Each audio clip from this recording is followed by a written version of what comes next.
Translation by Srila Prabhupada. The Supreme Personality of Godhead has no material birth, activities, name, form, qualities, or faults. To fulfill the purpose for which this material world is created and destroyed, he comes in the form of a human being, like Lord Ram or Lord Krishna, by his original internal potency. He has immense potency, and in various forms, all free from material contamination, he acts wonderfully. He is therefore the Supreme Brahman. I offer my respects to him. Repetitively, please. The Supreme Personality of Godhead has no material birth. Activities, name, form, qualities, or faults. To fulfill the purpose for which this material world is created and destroyed.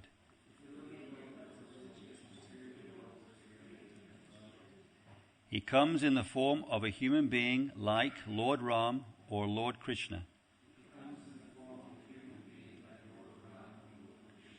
By his original internal potency. He has immense potency, and in various forms, all free from material contamination. He acts wonderfully. He is therefore the Supreme Brahman. I offer my respects to him. Purport by Srila Prabhupada. In the Vishnu Purana it is said, Gunams cha doshams cha mune vyatita samasta kalyana gunatmako hi. The Supreme Personality of Godhead has no material form, qualities, or faults. He is spiritual and is the only reservoir of all spiritual qualities. As stated in the Bhagavad Gita 4.8 by the Supreme Personality of Godhead, Paritranaya sadunam vinashaya chaduskritam. The Lord's activities of saving the devotees and annihilating the demons are transcendental. Anyone annihilated by the Supreme Personality of Godhead gets the same result as a devotee who is protected by the Lord. Both of them are transcendentally promoted.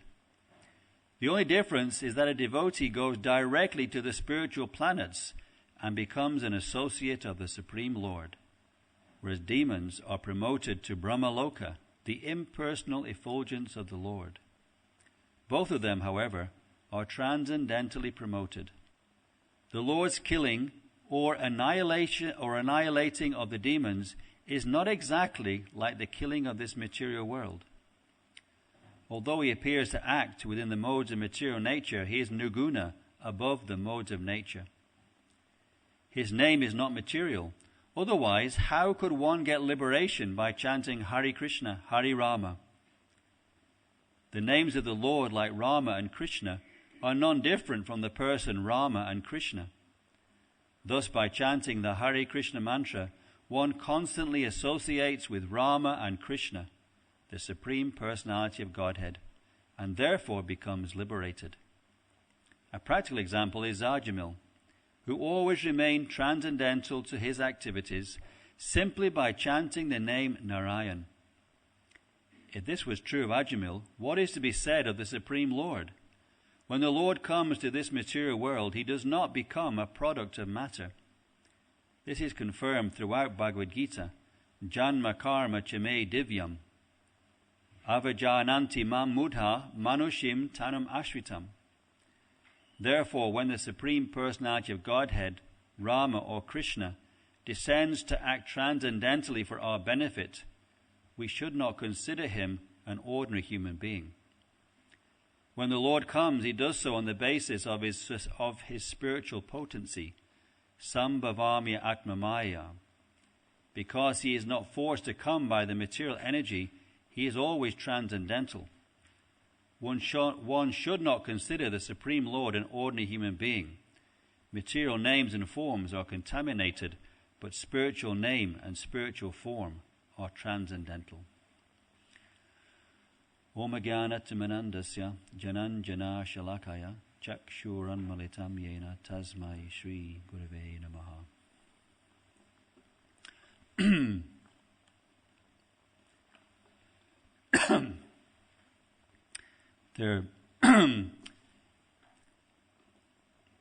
I was hearing a presentation recently.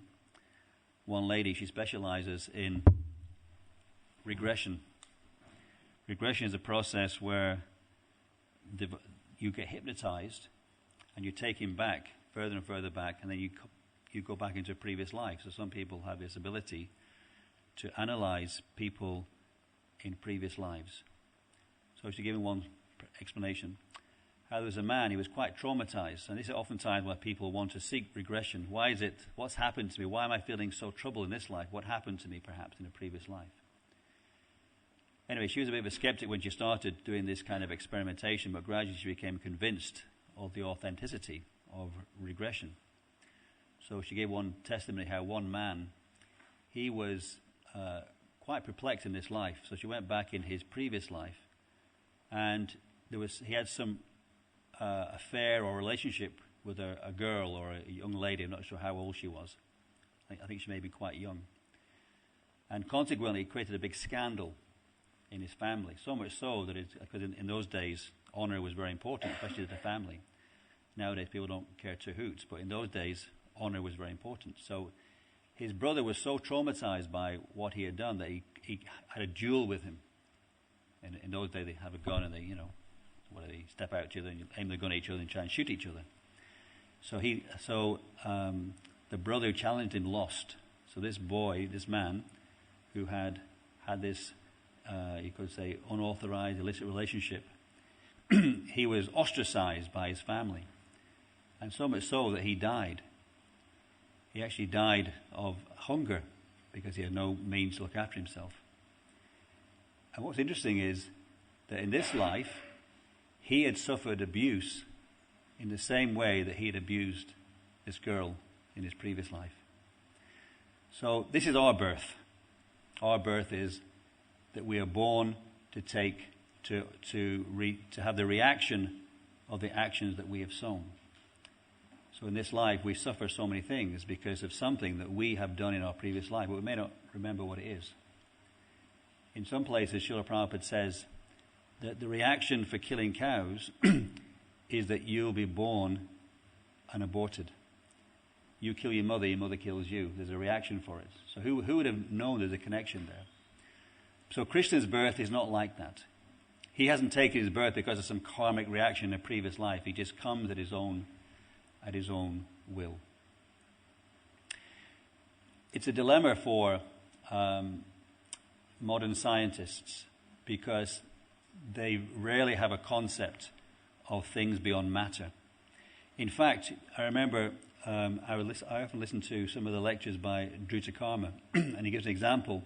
He was giving I'm not sure I may have mentioned it last time, but he was talking to an audience in South Africa. These were all professors and students.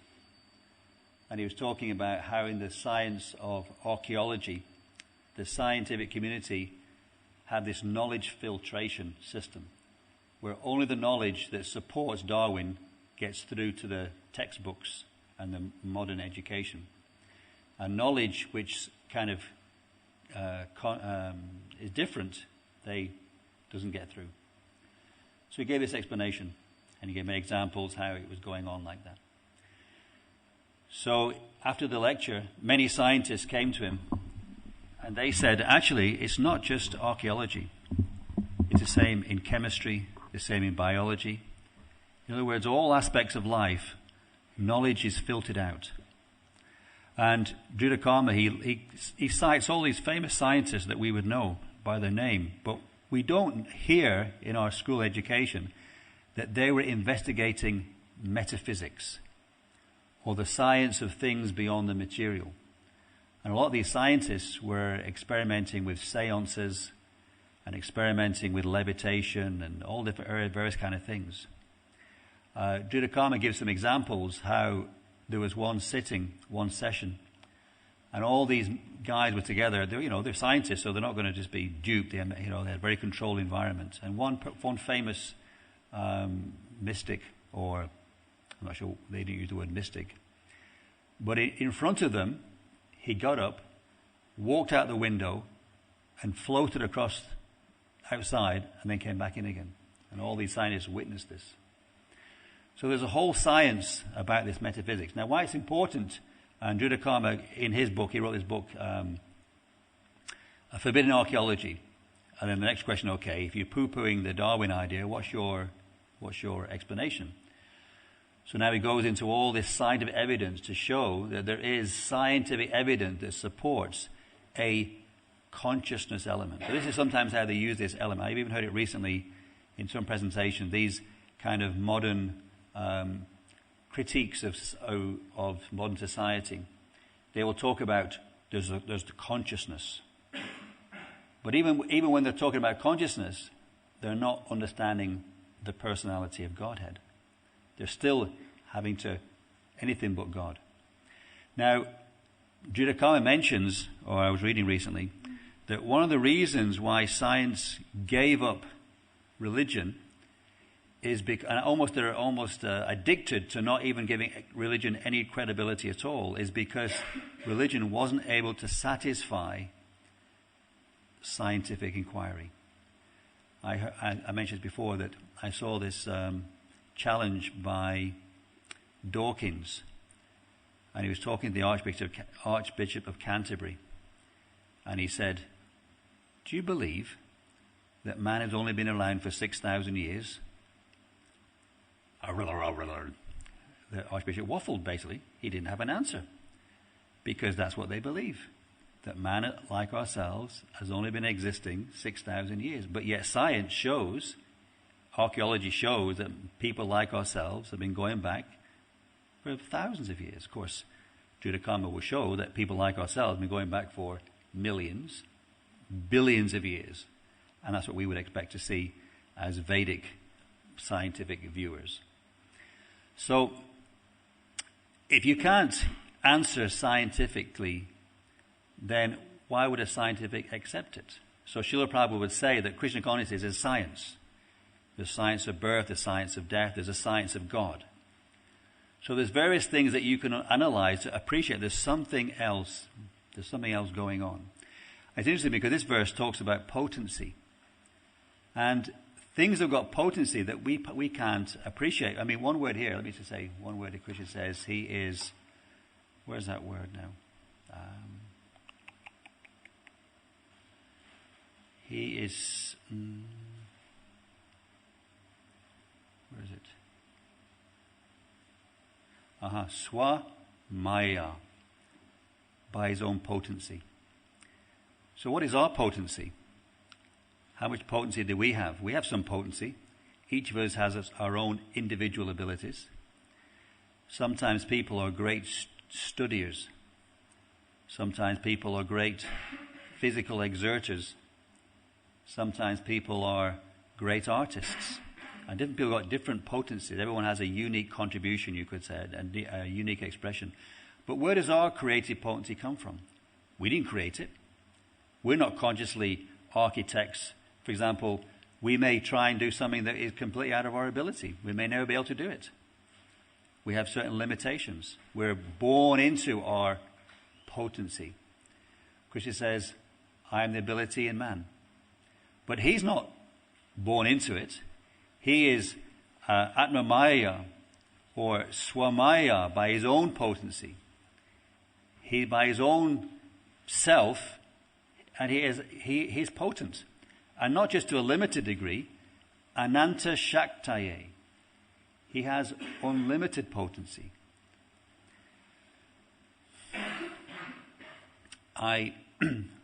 Sometimes for example, this morning I was doing the arti, and we do the whisk, which is a tail of a cow. Okay, the yak or whatever it is, but it's a cow, it's a type of cow. And when you wave this, why do you wave this whisk? What's it about? What's happening when you wave this chamara? Why are we doing it? Why is it auspicious? I'm a bit deaf in this ear because I got blocked up with... Speak loudly. It's auspicious. Why is it auspicious? Anybody know why it's auspicious? Okay, it keeps the flies away, which that's auspicious. Okay, it's got a no, it's okay. It's true. It's got a practical function. There was one time where a fly was buzzing around Srila Prabhupada, and the guy was giving it his whole kind of, his orchestral dance with the chamara, and he wasn't even noticing that the fly was buzzing around Srila Prabhupada. So, Prabhupada, what are you doing? You're meant to get the flies away. Yes, it has a practical function. Which element?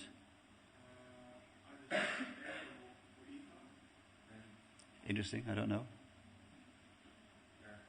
Okay. Anything else?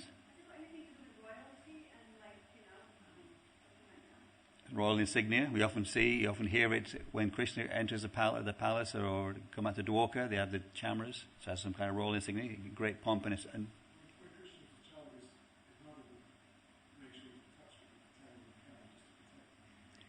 yeah, there's a story, one of the pastimes, where Putana witch, after Putana witch, his parents immediately got Krishna, and they waved the whisk of a cow's tail. They doesn't say exactly what kind of, they didn't do 4, 2, 3 or 7, or they just basically waved it around Krishna's body. Well, it describes there that it gets rid of all obstacles. Now, who would have thought that? Who would have thought this little kind of tail of a cow would contain such potency that actually it can affect your karma? It can actually protect you from all dangers. Who would have thought that? So this little tail of a cow has got so much potency. Now, it's interesting, later on in the next chapter, before I gave class, I asked my wife, what verse are we on? So she sent me to the next chapter to find the verse. Anyway, interesting, I found an interesting verse there. I did study for this one, mind you, but that was a few days ago. I was on the wrong chapter and wrong verse. There's a verse there that talks about Krishna. He says, for example, this pastime of Gajendra and the alligator has got unbelievable potency. That you can become completely purified of your whole existence just by concentrating on this pastime and meditating on it and reciting it. And it lists a whole bunch of things. I won't go there because you'll come to it in due course. It lists a whole bunch of things: the elephant, the hills, the water, the bright. And actually, a cow is mentioned. There's like 20 different things. A cow is mentioned there. That if you concentrate and meditate on a cow with concentration, you get free from all your sins. You become liberated. This is potency.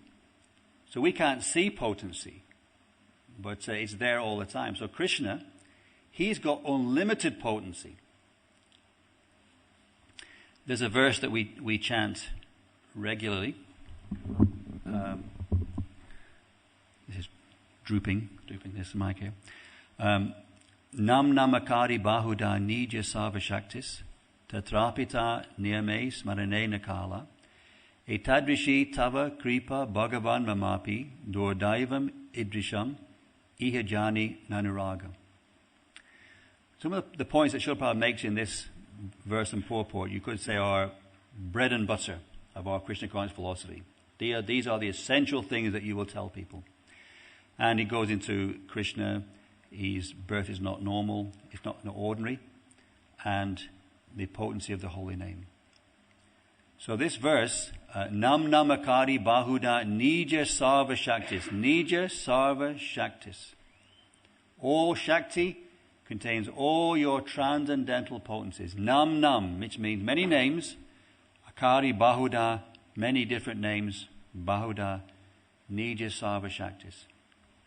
So Krishna's names contain all the transcendental potencies. So here, this verse, Srila Prabhupada mentions here, and the verse talks about that Krishna's got no form, arupaya. Sorry, where are we now? Here. Namarupe, any material name or any material form. But Prabhupada mentioned in the purport that Krishna and Krishna's name are the same. So all the potencies that Krishna has are there present when you come in contact with the name of Lord Krishna and Lord Rama. And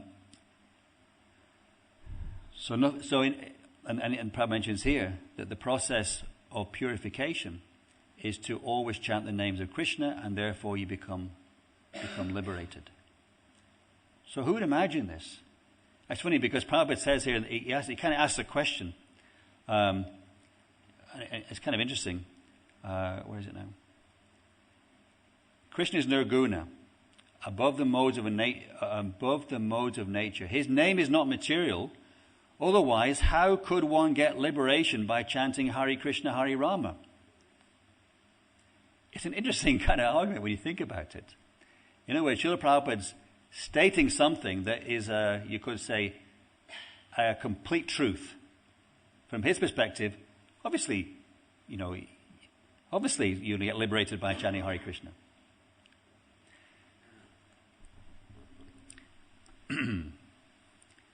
It's not something argument you could use to the common man. They wouldn't know what you're talking about. Isn't there a story there that in Haridas Thakur? Haridas Thakur said that you can become liberated just by namabhas, not even pure chanting, but almost pure chanting. And someone doubted it.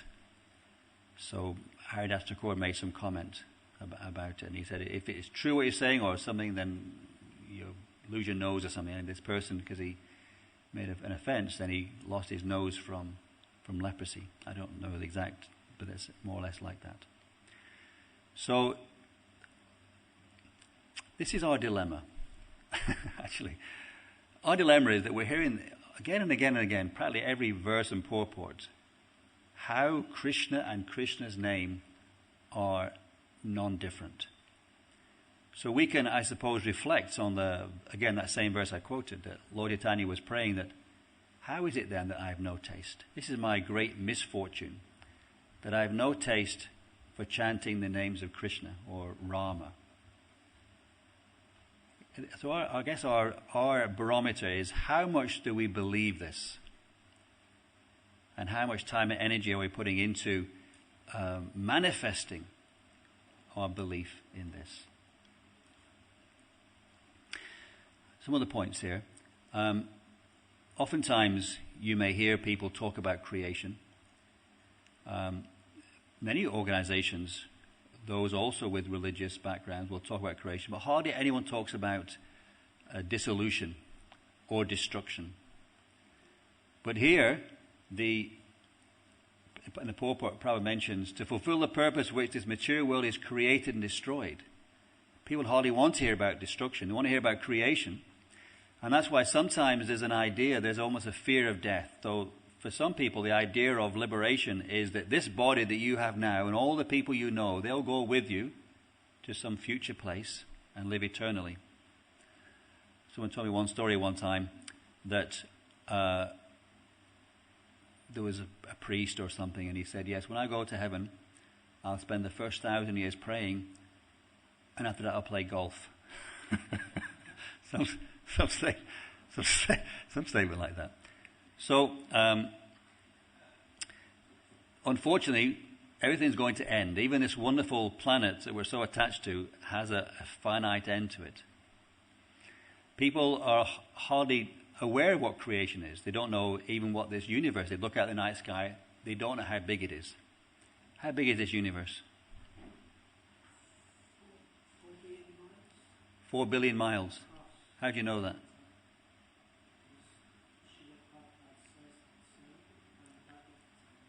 Okay, 4 billion miles. It's actually described also in the Chaitanya Charitamrita. I've got a verse here somewhere. Madhya Leela, something or other. 21st chapter, 84. Prabhupada mentions there that the breadth of the diameter of the universe is 4 billion miles. Interesting. I don't know what the context of this is, but the diameter is 4 billion miles, and the day of Brahma is 4 billion years. Kind of interesting. Well, those kind of two connections are there. Just give you some context here.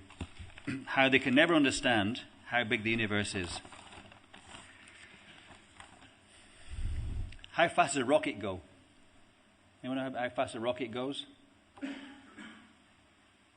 A rocket goes at, well, the different kind of, you got to get different kind of speeds to go different places. And the highest speed they can go to kind of break out of the Earth's orbit is 25,700 miles per hour.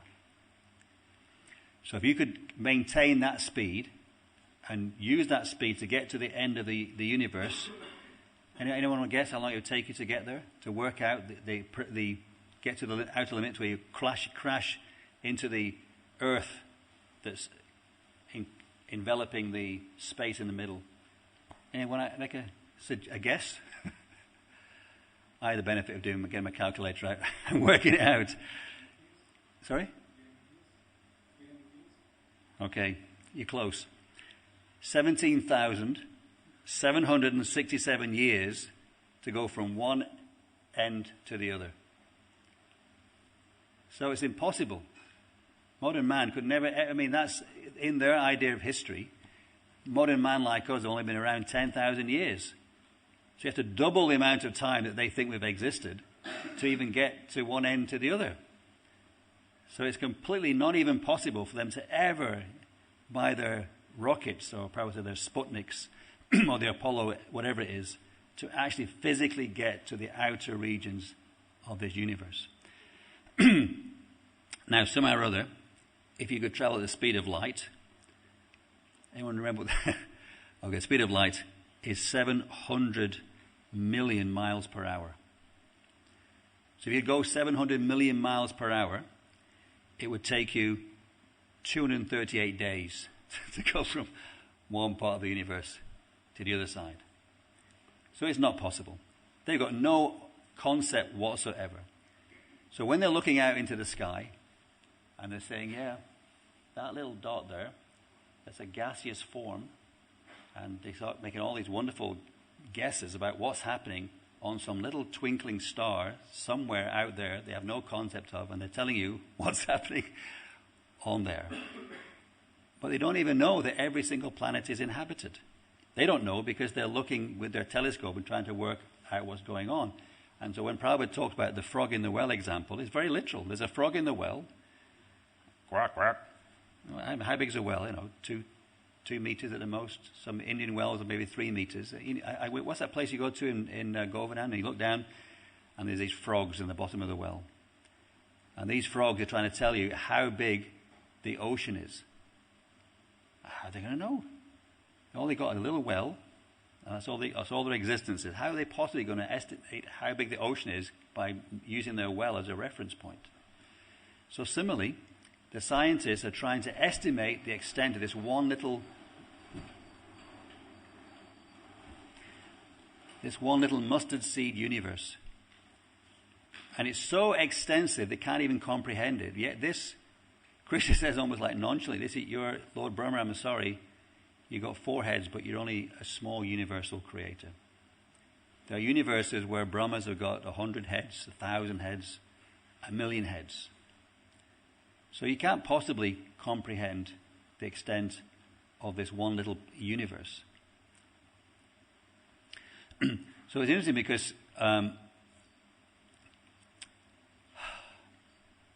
we hear about the spiritual planets. So we can't even comprehend of these material planets. How can we possibly comprehend of spiritual planets? How far do you go? How do you get there? This pastime, in this verse that Krishna quotes, Paritranaya Saranam Vinashaya Duskitam, that his purpose in coming is to save the devotees. Paritranaya, pari means all around, parikram, you go around something. Paritranaya means you save the devotees from all sides. This is why he comes. He comes to save the devotees.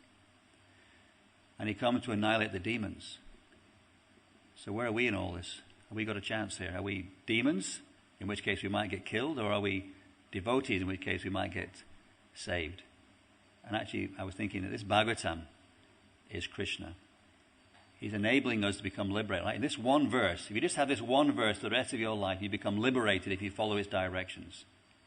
You've got everything you need to go back to Krishna at the end of this life by fully reading this one verse, absorbing yourself in it, and following its directions. So Krishna saved us. It described how when Krishna left, he left the Bhagavatam for us. He stayed behind as the Bhagavatam for us to study and save ourselves. It's interesting because how could you recite such an amazing prayer with a crocodile grabbed hold of your leg? What crocodiles do, you see it on these nature programs, the crocodile will kind of just sneak up like a log, or maybe not even like a log. Somehow they can see underwater, even muddy water. They can somehow there's ability. That's another potency. A crocodile can see even when the water is muddy. The closer we got, we used to have these pigs, Vietnamese pot-bellied pigs, and sometimes you'd put in a bucket of subji and all kinds of mixed foods that the devotees left behind, and you'd see these pigs rooting through this trough of mixed food, looking for various things with their noses. They had the potency to smell various things in a mixture of multifarious smells, and they'd be selecting various things, shoving things aside just to find, I don't know, a puri or something, what they liked. So they had a potency to identify certain foods in a swill.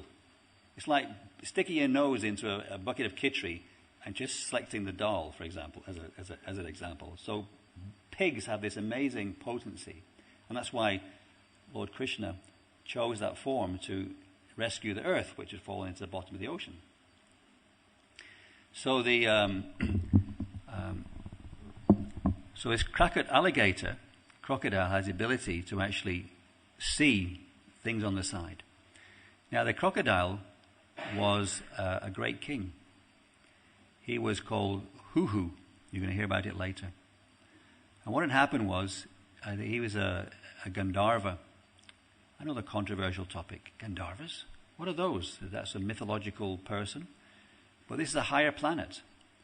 And these Gandharvas, I couldn't really find descriptions of the Gandharvas. I've read some descriptions, but I couldn't necessarily know if they were authentic. Some of the readings were about the Gandharvas were half man, half animal. For example, what's that mythological figure that's half man, half horse? Not unicorn. Sorry? Sorry, I'm a bit blocked here. Not unicorn, no. Anyway, there's some mythological figure, half... Minotaur.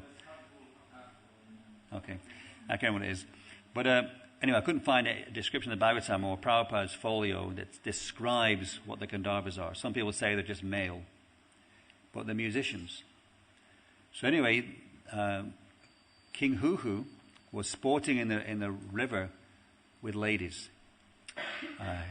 some girlfriends or wives or whatever. I can't remember what it says. You'll come again later. And he basically pulled on the leg of a sadhu. A sage was there swimming. And it's the thing what we would do. Well, we kind of would do something like that, wouldn't you? You're playing in the water, and then suddenly your friend's having a bath, and you pull his leg, especially when the water when you can't be seen. You pull his leg. Kind of playish thing. So he was cursed by the sage that you become a crocodile. So the difference between, you could say, that scenario and ourselves is that if someone pulled our leg and we're not feeling we might want to curse them in some kind of nasty way. We might say, I hope a crocodile bites your leg or something. We actually might mean it that I hope a crocodile bites your leg. We might just think it like that. But in this case, the curse of the sage enabled this Gandharva, who it's described there would have spent long time. What he said that it's very hard to, he wants it because the enjoyment is so hard. It's so hard. The enjoyment is so wonderful that it's hard to surrender to Krishna. So it's been a long time in that place. So by being cursed by this sage, then the king became a crocodile. Now, I don't know whether he died on the spot when he got the curse, or whether he had to die as a king and then become a crocodile. I'm not sure what happened there. But anyway, he became a crocodile, and then by having his head cut off, or not his head, but his mouth was cut off. So maybe he wasn't headless, maybe he was just mouthless. Cut the head off the crocodile. Then it described there, it doesn't describe it in the same way as it does with Gajendra. With Gajendra, it's quite clear. He attained Svarupya, the same form as the Supreme Lord. Because he was the Lord. When the Lord came, the Lord actually grabbed him and pulled him out by his hand. So he pulled the elephant out of the water with the crocodile still attached to his leg. And then he cut the mouth off of the crocodile. So, but here it's describing how those who were killed by the Lord, they attained the same place. So did King Huhu, what was his destiny? Interesting. Maybe for a future, one of you give a class in the future, you can clarify this point. Where did he go? With Gajendra, it's quite clear. He actually attained the same transcendental form as the Lord. Gajendra was clearly a devotee in his previous life. It described there how he was a king, and King Indradumna from South India, and he basically renounced kingly life and was meditating in the forest. In ecstasy, it's described. He was very advanced spiritually. Another sage came by, and because he wasn't greeted, he said, "You're just like a dumb elephant, therefore become an elephant."